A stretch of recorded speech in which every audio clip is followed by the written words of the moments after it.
What's up? Today we are talking about cameras, what I use, and most importantly, why you don't need it.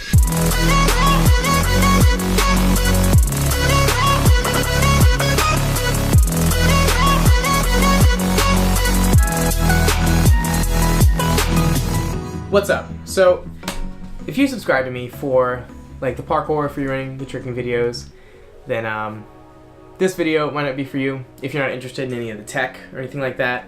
I have another video up later this week, so just wait for that one. Don't even worry about this one. However, if you are one of the many people that always ask me what I use to film videos, what like equipment I use, then this video is for you. Keep on watching. Alright, first up, the bag. Doesn't matter how much camera gear you got, doesn't matter if you can't take it with you. I use the Peak Design, I don't know what this one's called, I think it's the 5-liter sling? I think so. This one costs $100. Now, for any people that are like just getting started in photography, you might say, that's stupid. That's a stupid amount of money. And it is a stupid amount of money. But when you think about the stupid amount of money that you put into your equipment, it doesn't sound so stupid. Like this camera I have here, that's $1,000. $100 for a bag to protect it doesn't sound like too much after that. So I've had this one for about 2 months. This is by far my favorite bag ever. It has a whole bunch of cool pockets and stuff like that. It's got dividers. It's got pretty much everything I need in a bag. I mean, if you know me, you know that I love black. So the fact that literally every part of this bag is black, it's just a little plus. Also, I love the way that it fits on my back. So it's super low profile, and this little piece right here kind of does this, so it's quick, adjustable. I can just swing it around and pull out my camera. Number 2, talking about microphones. So the microphone I use, what you're listening to right now, is the Rode Video Micro. This little thing is a hell of a microphone, and it's super cheap. I think it's either $40 or $60, I don't know. But either way, like any other microphone is like $100, $200. They go up to $300, $400. So you don't need all that. I mean, anything is better than the in-camera audio. So the Rode Video Micro is a shotgun mic, which means it only picks up sound, well, not only, but mainly picks up sound in front of it. So this is what it sounds like when it's mounted to the front, and then this is what you would hear in front of the camera. So if I turn the mic around, or say if I was speaking from behind the camera, it would sound like this. So you can see how that's super helpful when you're trying to pick up noise from, say, someone speaking in front of you, like if you're vlogging or something. It'll pick up only you speaking when it's facing you. And this is what the in-camera audio sounds like. It's a big difference. So let's see. My camera costs $1,000. My lens costs $600. And the microphone costs, I think, $40 or $60, right? So why would you put all that money on a cheap, flimsy tripod? The tripod I use is the GorillaPod. It's one of the GorillaPods. I think it's called the SLR Zoom. I used to have another GorillaPod that I used to use before this one, which I'll show you right now. So this is the old GorillaPod I used to use. This thing is decrepit, and I don't know how my camera made it out alive. So just like the regular GorillaPod, this one like bends and does all this good stuff. The problem is this one was made for GoPros. So when I had my A6300 in the beginning, I used to have it only with like a little kit lens or whatever, and it was super light and it fit on here, but I upgraded the lens to the 18-105, the one that's on it right now, and it just wilted. You put it on and then it just... So don't make that mistake. I wasted $40 on this piece of crap. I mean, I used it, but it was always super sketchy, and I really wish that I hadn't wasted the money in the first place. And to be honest, it's an accident waiting to happen.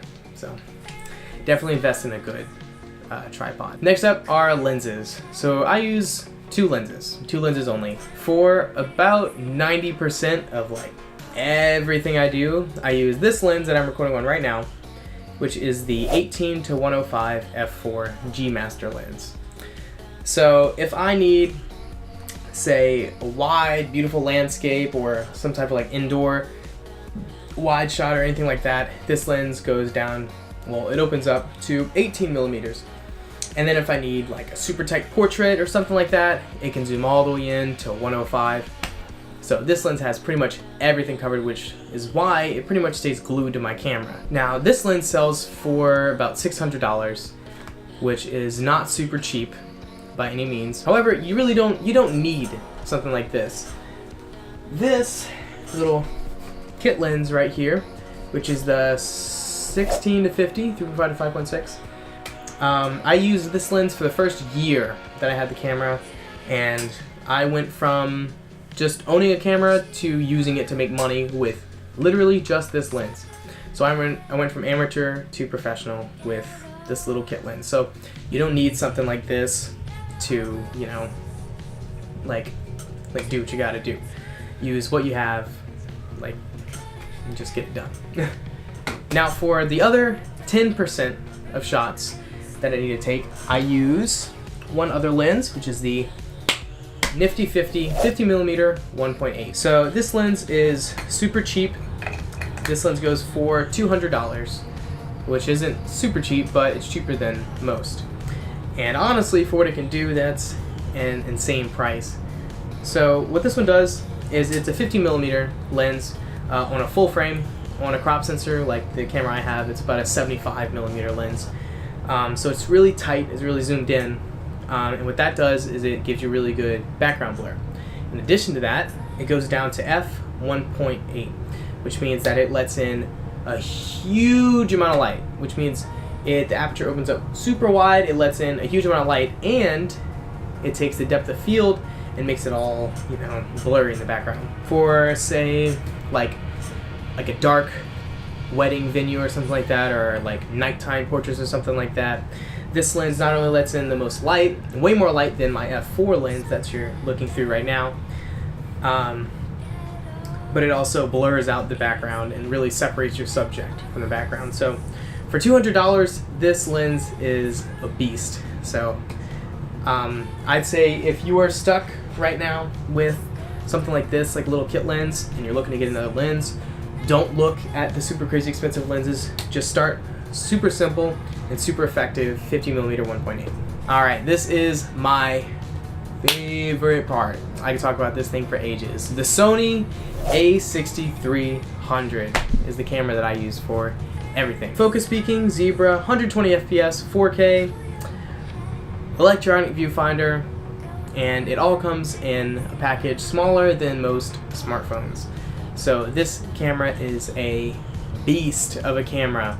It takes amazing photos and even better videos. As for photography, it's a 24 megapixel sensor, which is pretty much standard. Nothing special about that. But it takes photos at 11 frames a second, which is like insane. In fact, I can show you how fast that is. So it's mainly a video camera, but if you need it for photography, it gets the job more than done. As for video, it shoots in S-Log2, Cine 4, any type of color profiles that you might need or want for like color grading or anything like that, 120 FPS and 4K 30 FPS. So it gets the job done. Now the camera's not perfect. It doesn't have a headphone jack, so you can't listen to your audio when you're filming, which is kind of a bummer because I've had plenty of times when my audio comes out like crap, and I don't know until I get into editing. And the battery life isn't perfect.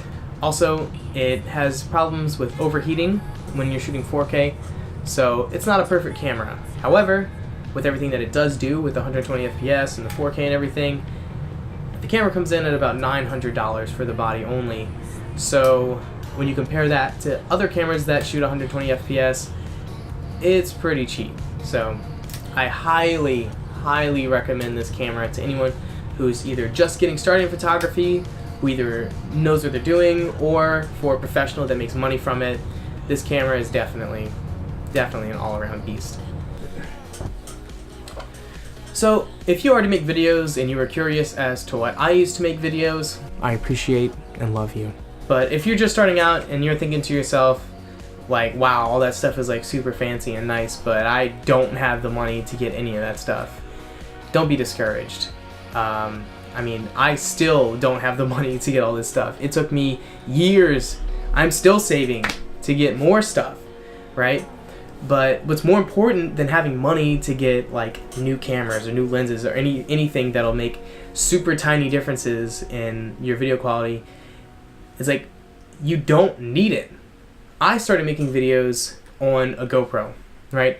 I'd film everything on this little tiny GoPro, and I'd bring it into iMovie and like edit it and stuff, and all the videos were total crap. And I am so glad that I took that step.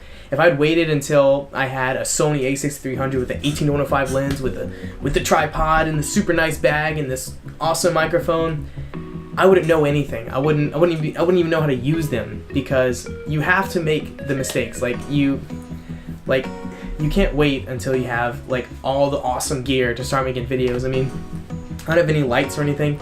It's like getting dark in my room, and I'm sure the footage is getting noisier.